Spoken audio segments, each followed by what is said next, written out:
So hi! Welcome and welcome back to my YouTube channel, and for today's tutorial, ituturo ko sa inyo kung paano nga ba mag-dark mode sa ating Viber account. But first, kindly subscribe to my channel and don't forget to hit the subscribe button and the bell to notify you for my new updates. And if you want to learn more, just keep on watching and let's start. So yan guys, for today's video, i-open lang natin ang ating Viber account o yung ating Viber app. And then, pag-open guys, mula dito sa pinakang chat list, itap lang natin yung 3 horizontal dots na nandito sa may lower right corner or yung more.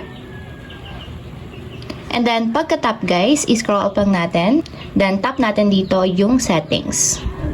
So, dito naman guys sa settings, tap natin dito yung appearance. So, ayan guys, pagka-tap ng appearance, pwede nyo nang i-dark mode dito yung theme ng inyong Viber. So, kung makikita nyo naman siya guys, naka-light mode yung aking Viber. So, para maging dark mode, itap natin yung dark.